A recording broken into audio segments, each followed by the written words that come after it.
E aqui, meus irmãos, me permitam abrir um parênteses, porque nem todas as pessoas que enxergam, elas veem. Porque uma coisa é você enxergar, desculpe aqui a clareza, com os olhos da cara, num bom português. Outra coisa é você enxergar com os olhos da fé. Nem todas as pessoas que têm esta visão aqui, elas têm uma visão espiritual. Meus caros irmãos e irmãs aqui no santuário, você que celebra conosco aí da sua casa, e você que vai ouvir esta pregação, nós estamos no 27º domingo do tempo comum. E aqui na missa da noite, nós queremos nos deter na primeira leitura da profecia de Abacuque, profeta da esperança e aquele que nos chama a perseverança. Sugiro aos que estão aqui na igreja, você que sempre acompanha as pregações da sua casa, durante a semana, a você voltar e ouvir as 2 pregações antes dessa. Nós vamos aprofundar nessas pregações as 2 partes do Evangelho. A primeira, sobre a fé, que pode ser aumentada, a questão da amoreira, do sicômoro, que se arranca e se planta no mar. E na segunda pregação, nós falamos sobre o servo inútil, este escravo sem valor. Aqui, nós queremos nos deter na primeira leitura, porque é tão bonita para nós e nos ajuda na nossa vida espiritual, e nós não vamos então passar assim de leve nas leituras, mas vamos aprofundar a primeira. Quem tem o Evangelho nas mãos e quiser acompanhar, nós estamos no capítulo 1 de Abacuque, e ele vai nos falar algo que tem a ver com a vida de todos nós, pelo menos com a vida das pessoas que rezam. Quando você tem uma vida de oração, a oração haverá de mudar a sua vida. Uma pessoa que reza, ela vê mais longe.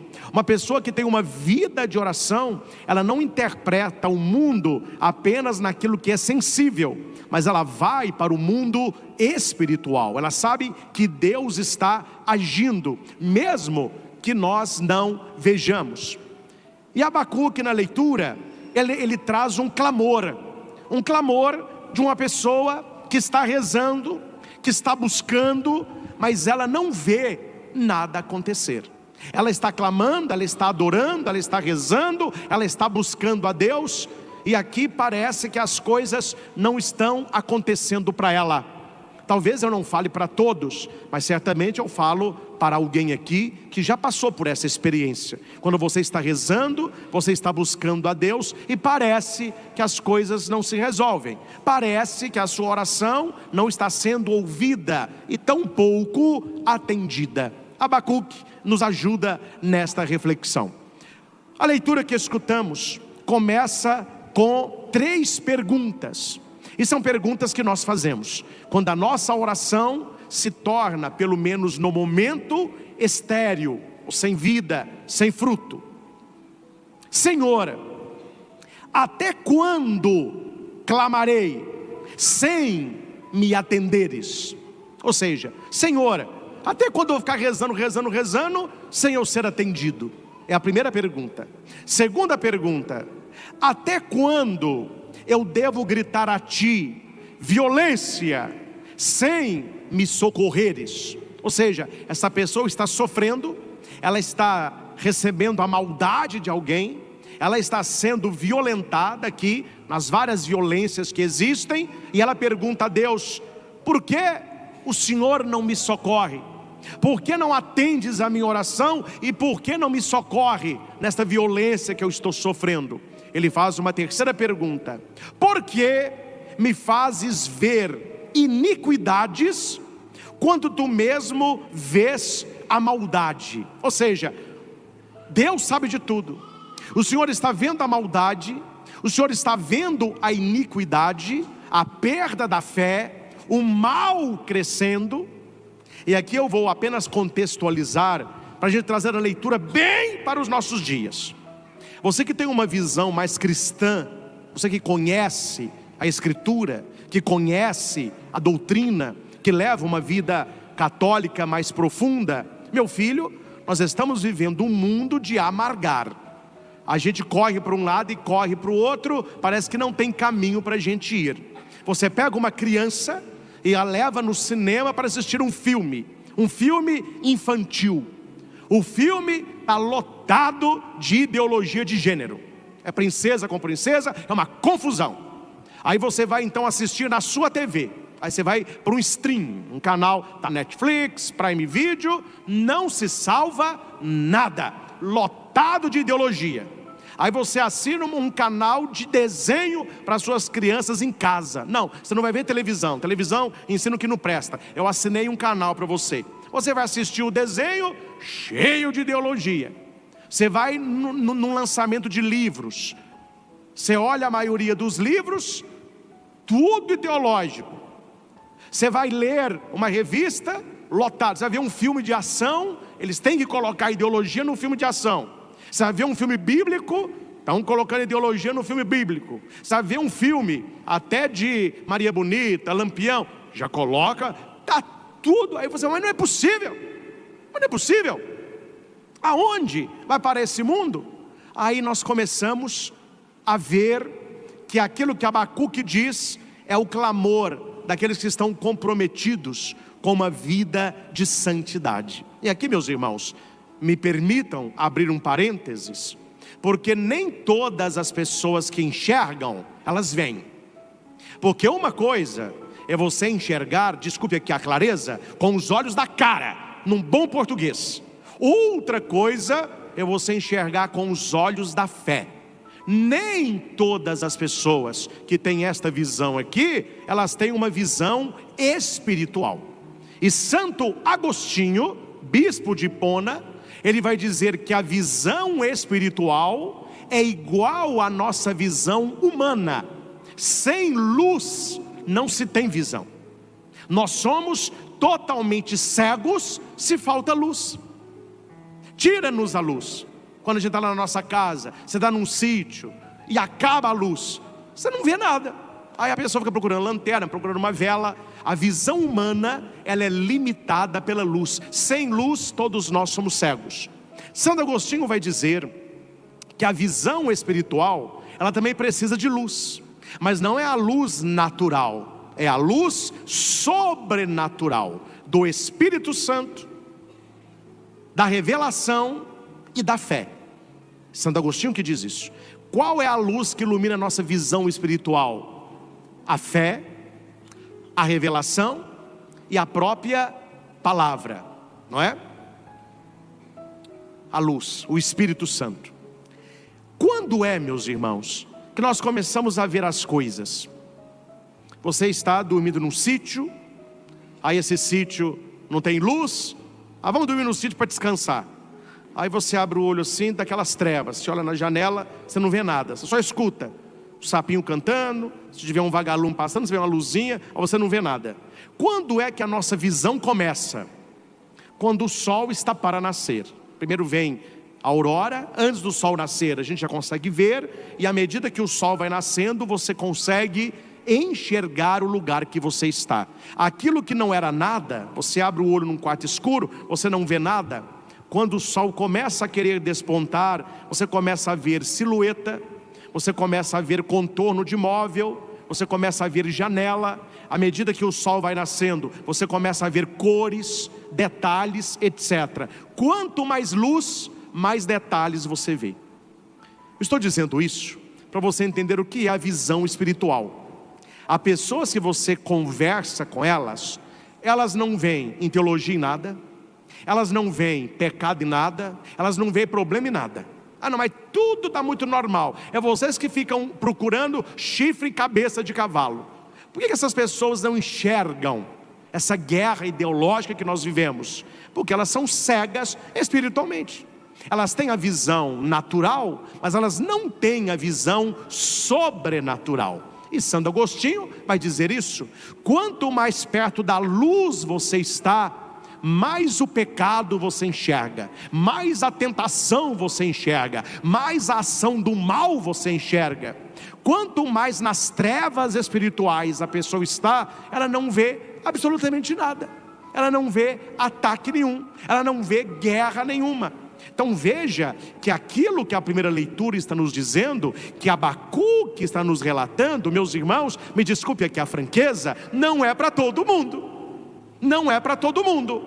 A primeira leitura se aplica para a pessoa que reza, porque a pessoa que não reza, ela não está nem tchum. O rio pode descer, o rio pode subir, para ela tanto faz. Não importa as leis que se aprovam, não importa o que estão ensinando na escola, não importa as séries, não importa nada, porque ela não está comprometida com a verdade. A palavra diz: conhecereis a verdade, e a verdade vos libertará. E não é uma verdade subjetiva, não é uma verdade pessoal, não é a sua verdade. É a verdade que se faz carne em Jesus Cristo nosso Senhor. Então, para uma pessoa que reza, ela tem 3 perguntas: até quando e por quê? Se resume as 3 nessas questões: até quando e por quê? E Abacuque, ele vai colocar aqui 4 situações. Claro, nós podemos colocar mais, mas ele vai citar aqui 4. Ele vai citar as destruições, as prepotências, as discussões e a discórdia. Ele vai citar isso. Destruições e destruições e prepotência estão à minha frente. Reina a discussão, surge a discórdia. Olha, a oração aqui está pesada, hein? A oração aqui está pesada. O homem que está rezando, ele está com o coração apertado.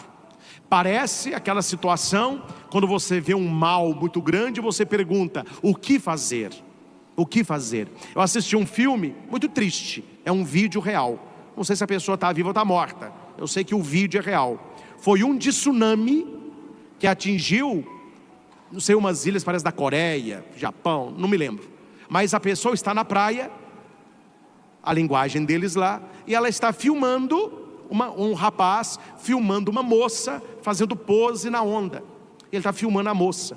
A hora que ele levanta o celular, no horizonte está vindo uma onda gigantesca. O pessoal começa a correr na praia, ele começa a correr, aí no meio da corrida, a onda pega o celular, aí o filme para. Quer dizer, se recuperar o celular, o cara deve ter vivido, não sei. Esta é a situação que muitas vezes, nós que rezamos, e você que reza, eu me sinto um pouco assim às vezes. Trabalhando para Deus, pregando a palavra, realizando encontro, aí você olha para o mundo, parece que está vindo um tsunami. Aí você pergunta: mas o que eu posso contra isso?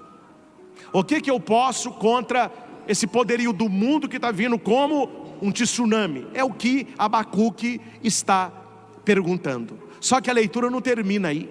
Que se a leitura parasse aí, é pânico, é pavor, é crise existencial. Mas a leitura vai dizer: respondeu-me o Senhor.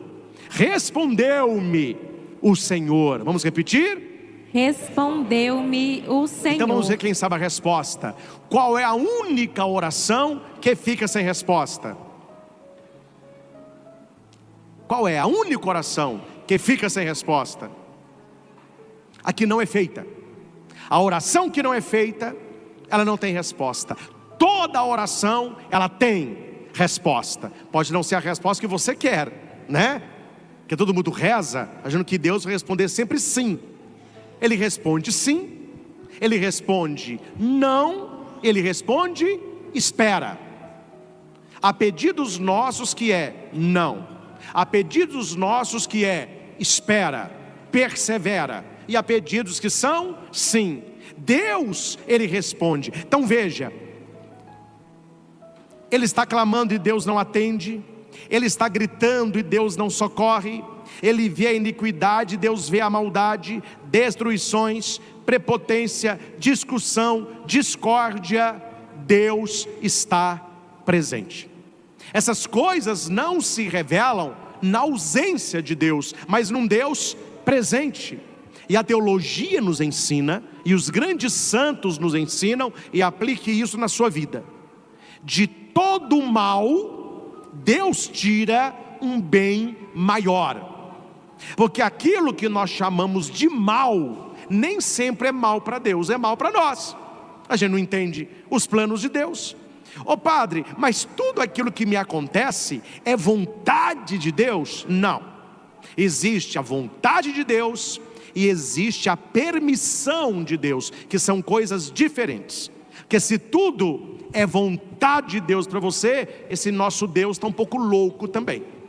Porque há muita coisa acontecendo, fala, mas é vontade de Deus? Não é vontade de Deus, mas tem a permissão, porque apesar do acontecido, se a pessoa usa isso na espiritualidade, ela vai se santificar com aquilo que acontece. Meus irmãos, escrevam o que eu estou dizendo para você. Aqui nós não vamos entender isso, mas algumas tragédias que a gente vive, situações difíceis que a gente passa, momentos que a gente pena, hora que nós estivermos na glória, lá você vai dizer assim, meu Deus, foi a melhor coisa que podia ter me acontecido. Por que nós sabemos disso? Porque foi a revelação dos santos. Os santos, eles explicam na sua vida carnal, que muito daquilo que eles viveram de sofrimento, e que não era da vontade de Deus, mas permissão de Deus, foi que santificou. Por isso que a gente devia, né, meus irmãos? Estou falando para todos, não? Mexer menos no celular, assistir menos canal de streaming, ver um pouquinho menos de série e ler de vez em quando a vida dos santos. Isso se perdeu. Como que as pessoas gostavam de ler a vida dos santos? Eu lembro da minha vovó, já falecida, né? Vovó Alice. É impressionante.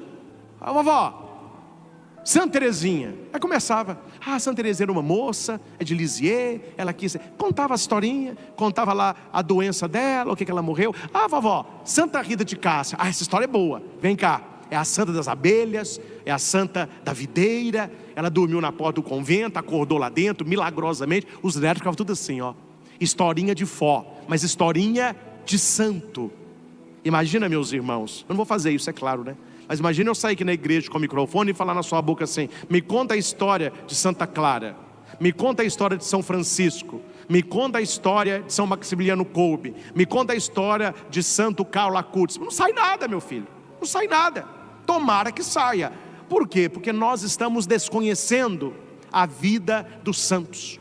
E hoje na pregação da manhã, eu não vou dizer isso agora, o catecismo da igreja nos ensina como que nós aumentamos a nossa fé.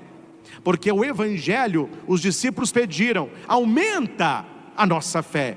E o catecismo, ele traz o como aumentar a nossa fé. Ele vai dizer da leitura da palavra, ele vai dizer do pedido a Jesus, ele vai dizer das obras de caridade, de uma vida de adoração e de buscar a graça e o dom.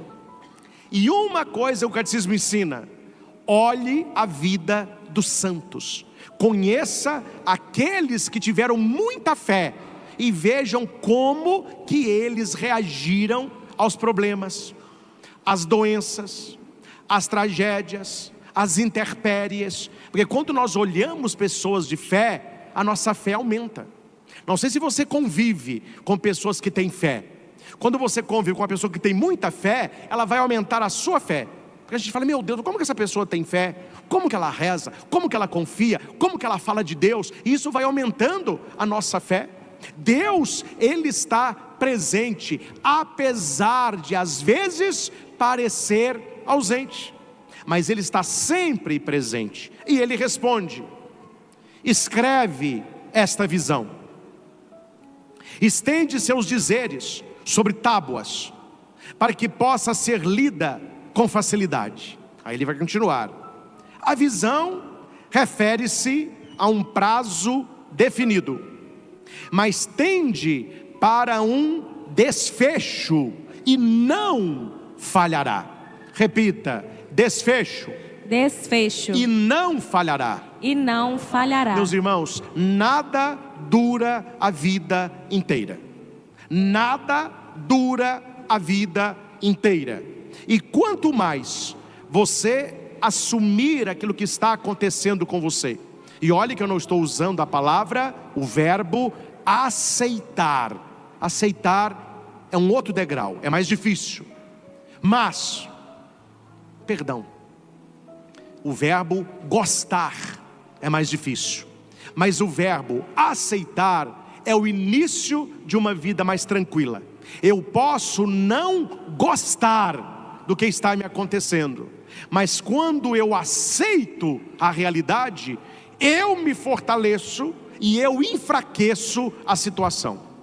Quando eu não aceito, eu enfraqueço e eu fortaleço a situação. Quantas pessoas eu já atendi que sofrem de depressão porque ela perdeu um ente querido e até hoje ela diz: eu não aceito. E a minha pergunta é: ela aceitar ou não aceitar muda a realidade? Sim ou não? Não. Quando ela não aceita, o que acontece com ela? O caminho se torna mais árduo, a vida se torna mais pesada. Aceitar não é gostar, aceitar é parar de brigar com a realidade. Se a sua realidade é essa, quanto mais rápido você aceitar, mais força você terá nesta situação. É o que nós chamamos do poder da vulnerabilidade. Há poder na vulnerabilidade, há poder na sua fraqueza. Sabe como que a Bíblia chama a fraqueza humana? Não? A fortaleza dos santos. Porque aquele que não tem Deus, ele se acha forte, mas na hora da prova, ele se vê fraco. A pessoa que se acha fraca, na hora da prova, ela vê que ela tem uma força que vem de Deus. Não precisa levantar as mãos, mas eu estou falando para muita gente aqui, que você tinha muito medo que algo te acontecesse. Você tinha muito medo que aquela pessoa falecesse. Você tinha muito medo que uma situação batesse na tua porta, porque você dizia para Deus: eu sou fraco, eu não dou conta disso não. E não é que a situação apareceu, e não é que você ficou impressionado de uma força que não é sua. Você sentiu: olha que coisa, eu pensei que isso ia me destruir, eu aguentei o tranco, eu enfrentei a onda de frente, porque você se colocava fraco. E quando a pessoa se coloca como fraca, a força, ela vem de Deus. Esse desfecho que não falhará, ele vem da força de Deus e da nossa fraqueza, mas ao mesmo tempo a providência de Deus e a nossa fé.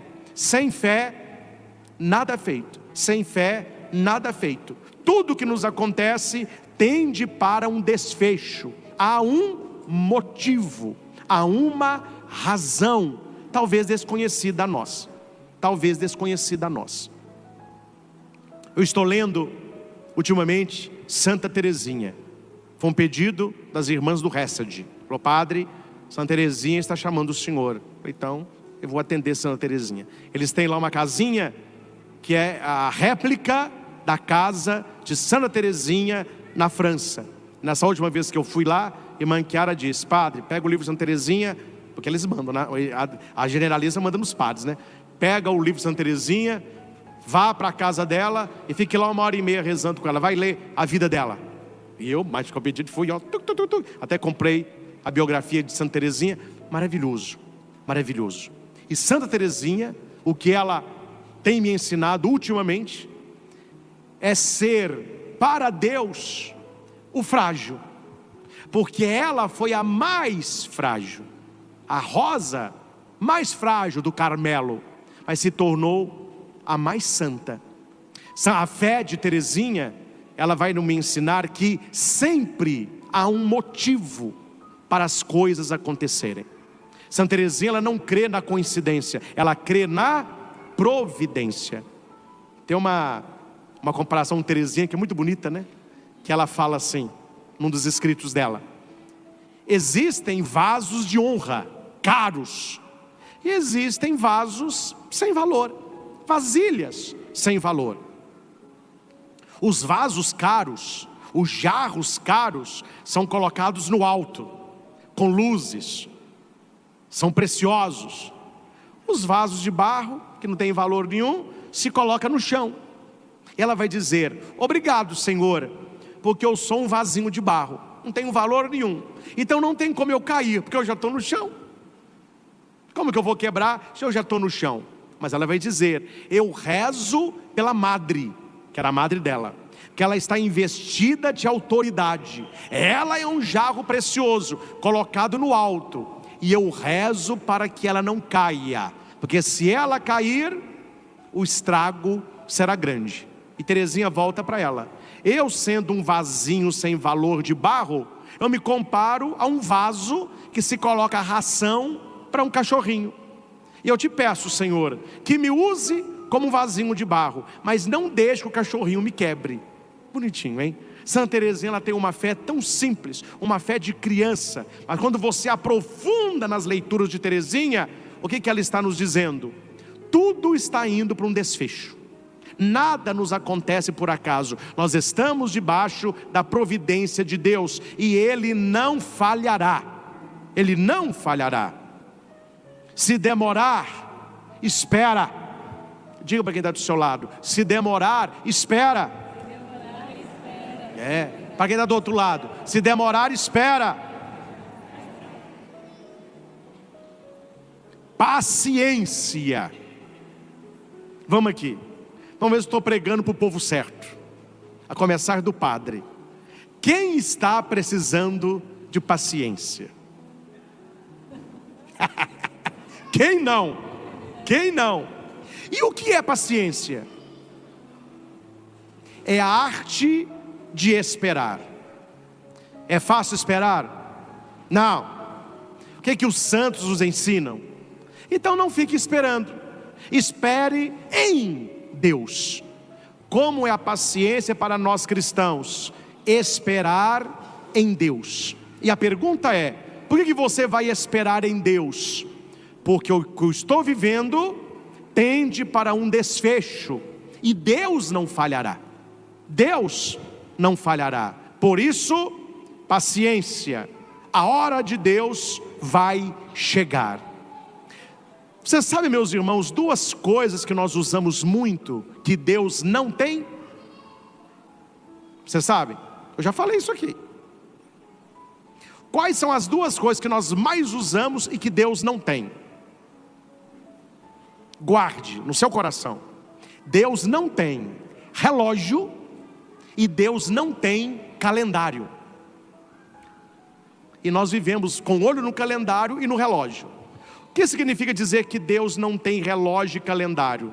Deus não age pelo horário e nem pelo nosso tempo. Deus tem a hora dele, que se chama o tempo do Kairos. É o tempo da graça. Como que se chama o tempo do relógio? Isso, cronológico. Tempo cronológico. Certamente muitos aqui sabem, mas de onde que vem essa palavra? Cronológico. Vem da mitologia grega, do deus Cronos. É um conto dos gregos. E o que era o deus Cronos? Era um deus que engravidava várias mulheres, porque para ele viver, ele tinha que comer o quê? Os filhos delas. Então ele engravidava várias mulheres, a mulher dava neném, ele ia e comia o neném. O que o tempo faz conosco? Nos devora. Um dia a mais de vida é um dia a menos de vida. Quanto mais a gente vive, menos o nosso corpo oferece. Concordam? Olha a energia de uma criança de 5 anos. Ela acorda às 6 horas da manhã, ela vai brincar até 9 horas da noite e ela chora porque tem que dormir. Estou pegando eu. Você faz uma caminhada de meia hora, corre 15 minutos, está morto, meu filho. E o menino está, vamos. Pega a energia de um jovem de 18 anos, cheio de energia. Pega uma senhora de 70 anos, um homem de 90 anos. Quanto mais tempo a gente vive, menos o corpo vai oferecer. É o tempo cronológico. Só para nós aqui, viu? Só para nós aqui. A pessoa que não entra no tempo de Deus, ela caminha para o caos. Ela não aceita a terceira idade. Eu estou falando que está cheio de gente me procurando, com depressão, com vazio interior, porque está perdendo a força física. Eu atendi um senhor, carequinha, mais velho, barriguinha, com a mão trêmula e revoltado. Padre, nada melhor que a juventude. Eu falava com ele, nada melhor do que viver o tempo de Deus. Que se você vive só o tempo do relógio, você vai chegar na terceira idade amargurado, não vai gostar da sua autoimagem e vai ficar sonhando quando você tinha 20 anos, 30 anos. E tem gente, me desculpe a franqueza, que não tem o senso do ridículo, que com 70 anos ele quer viver como um menino de 15. Até o jeito que ele veste é um adolescente, porque ele está vivendo o tempo cronológico. Eu fui benzer uma loja aqui na Goiás. A hora que eu estou na porta da loja, o cara foi buscar o carro para me pegar. Tinha um ponto de ônibus com duas moças saindo da escola. Aí passou um carro, um carrão com um senhor, bem senhor, é o velho da lancha, né? Aí o sinal fechou, ele parou perto do ponto de ônibus. Aí o velho, olha aí outra coisa, gente, cabelo branco não quer dizer sabedoria. Tem muita gente com cabelo branco e é safado. A santidade e depende da cor do cabelo. Paulo já dizia para Timóteo, ninguém te julgue pela tua pouca idade, mas mostre pela tua retidão a santidade, o que Deus faz na tua vida. Então, santidade não rima com idade, não. Carlos Acutis é santo. Aí o velho parou o carro, eu esperando o meu carro, o que o velho grita para as moças? E aí, gostosas? Eu olhei e falei, mas que é isso? E as duas moças falaram, você não se enxerga não? Ele foi e arrancou o carro. A gente ri, porque mas o que eu vi naquele senhor? Ele está vivendo o tempo cronológico. Ele sabe que o tempo está lutando contra ele. O que Terezinha me ensina? Saia deste tempo do relógio e vai para o tempo de Deus. Porque o tempo de Deus, que não tem relógio e nem calendário, ele não falha. Espera em Deus, porque a hora de Deus vai chegar na tua vida, o momento de Deus vai chegar na sua vida, a graça de Deus vai chegar na sua vida. Amém? Amém. Deus não falhou com ninguém, não vai falhar com você. Então nele nós podemos esperar, pois ele virá com certeza, não tardará. Fala quem está do seu lado, tenha certeza disso. Tenha certeza disso. A palavra diz, ele virá e com certeza não tardará. Quem não é correto vai morrer. Essa morte aqui não é a primeira morte não, é a segunda. A primeira, meu filho, ninguém escapa, mas a segunda é tenebrosa. Ai, se nós morrermos depois da morte. Quem fala isso? Eu esqueci o nome do santo, aquele que eu faço programa no Evangelizar. Não.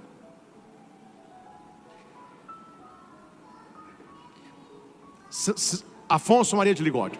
Santo Afonso Maria de Ligório, ele vai dizer, ai daquele que morrer depois da morte. Que depois da morte nós queremos viver, vida eterna. Quem não é correto vai morrer após a morte física, mas o justo viverá por sua fé. Repita, o justo viverá. Quem aqui tem fé? Eu estou pensando em inventar uma coisa que eu vou ficar rico. Não é que eu estou querendo ficar rico não, mas eu vou ficar. Vamos levantar o Luz e Vida em pouco tempo. Sabe o que eu vou inventar? Fedômetro. Eles já inventaram o termômetro. Eu vou inventar o fedômetro, para ver o tamanho da fé. É possível inventar um fedômetro? Não. Então a pergunta é, meus irmãos, eu perguntei, quem aí tem fé? Você levantou a mão. E a minha pergunta é, quem sabe o tamanho da sua fé? Quem sabe? Você e Deus. Ninguém sabe o tamanho da sua fé. Deus sabe, e você sabe. Se a sua fé está crescendo, está diminuindo, se você está recebendo, ou se você está perdendo. se você caminha pela fé ou se você caminha apenas pela evidência.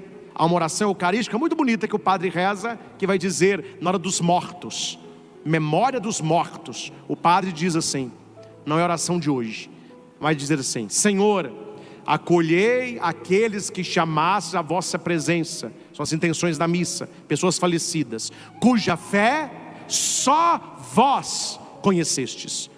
Então, meus irmãos, cabe a nós aumentar a nossa fé, porque o justo vive pela fé, e a fé nos dá a visão do futuro. Quem tem fé enxerga mais longe. Leia no Catecismo da Igreja, ou assista a pregação antes dessa, foi a pregação da missa da manhã.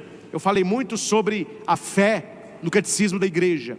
Não vou aqui entrar nisso, que já foi falado lá, mas eu quero encerrar apenas com Hebreus 12, 1, 2, sobre a fé. É preciso rezar todo dia: Senhor, eu creio, mas aumenta a minha fé. Vamos repetir? Senhor, eu creio, mas aumenta a minha fé. Ou seja, não importa o tamanho da sua fé, ela pode ser aumentada, não é? E Jesus vai dizer que se a gente tivesse fé do tamanho de um grão de mostarda, é a menor semente, milagres aconteceriam. Milagres aconteceriam. Quer entender a expressão arrancar uma moreira, no caso aqui é o sicômoro, e plantar? Eu nunca vi plantar árvore em mar, né? Como que eu vou plantar uma árvore no mar? Escute a pregação da manhã, você vai entender profundamente o que Jesus está me ensinando neste versículo, o poder que tem a fé. E o que o catecismo nos traz, e com isso finalizo, no parágrafo 165, que traz Hebreus 12, 1, 2. Atenção: como tal nuvem de testemunhas ao nosso redor, rejeitando todo o fardo e o pecado que nos envolve, corramos com perseverança ao certame que nos é proposto, com os olhos fixos naquele que é o autor e o realizador da nossa fé, Cristo Jesus. O que Hebreus está nos dizendo? O que o catecismo está nos ensinando?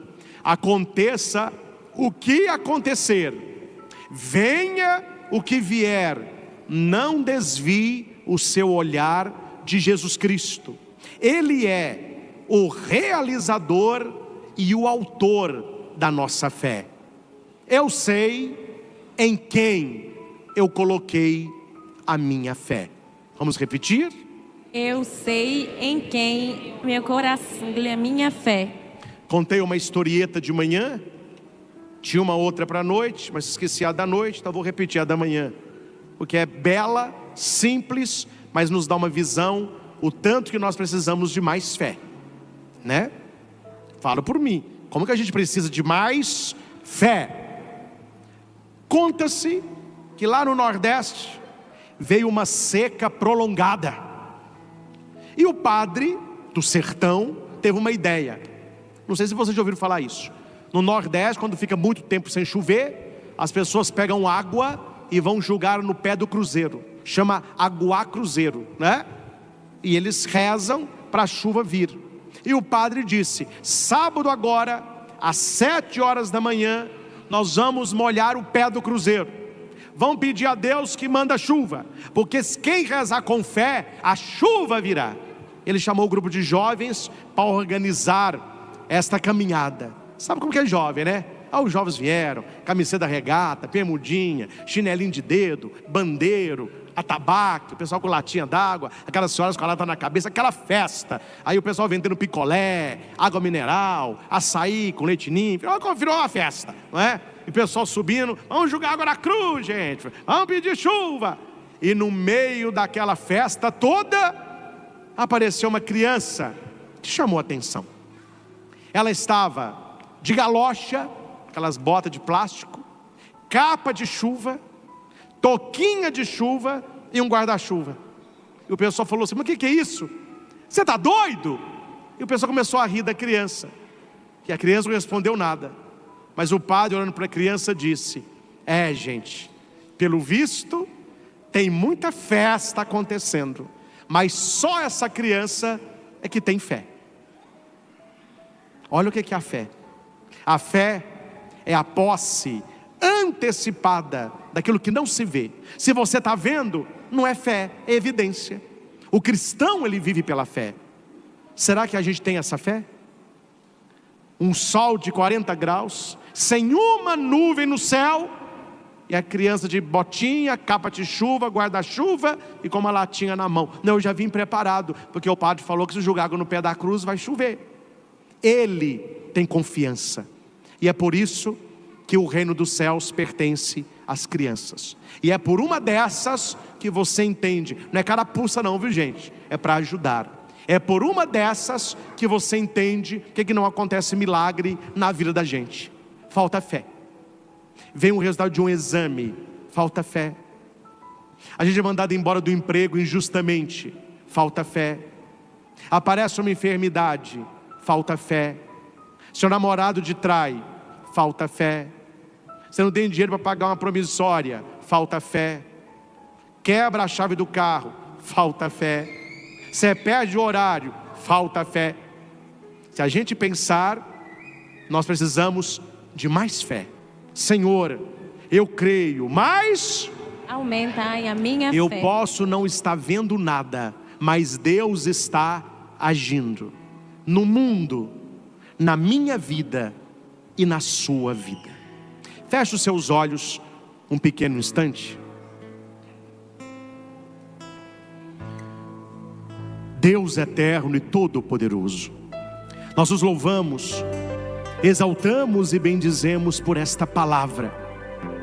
Como o Senhor falou aos nossos corações.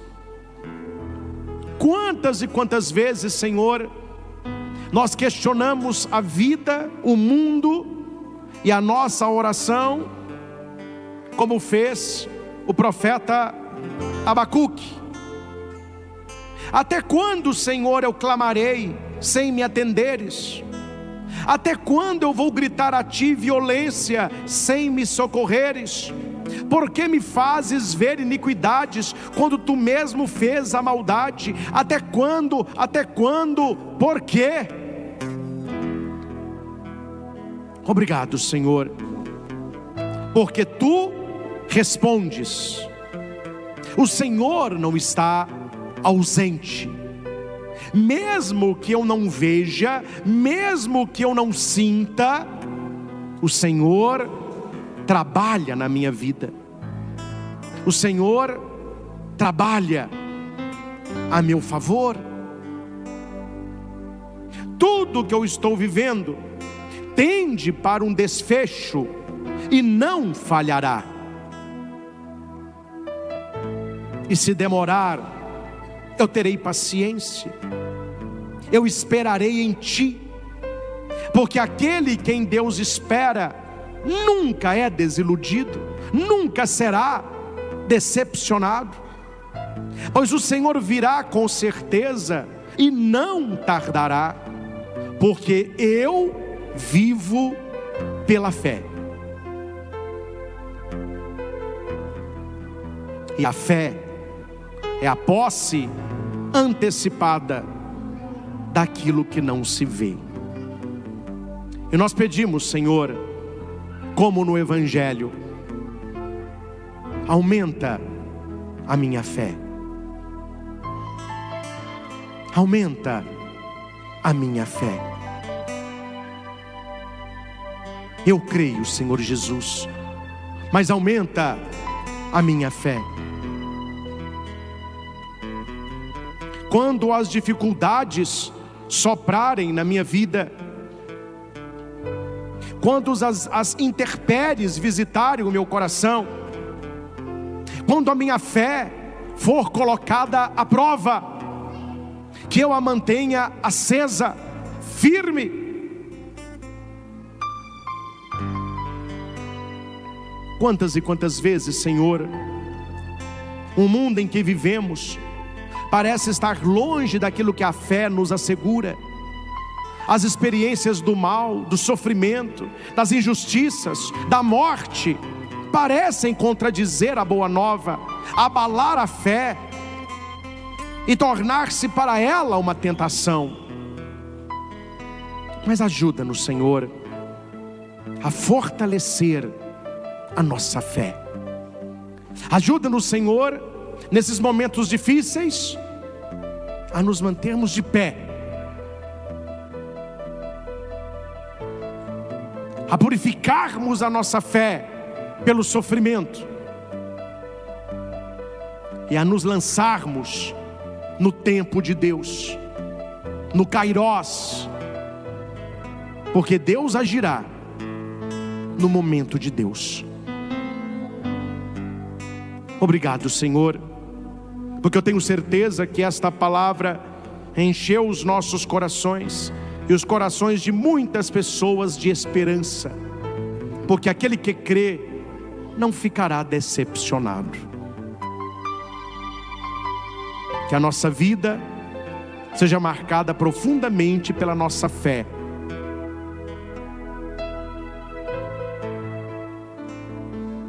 porque aquele que crê verá milagres. Tudo é possível àquele que tem fé. Que Maria Santíssima interceda por nós, para que, como ela, sejamos servos e servas do Deus Altíssimo, e que na nossa vida, pela nossa fé e pela nossa entrega, aconteça unicamente a vontade de Deus para cada um de nós. Ao Senhor Jesus, toda honra, toda glória e todo louvor. Louvado seja nosso Senhor Jesus Cristo, para sempre seja louvado.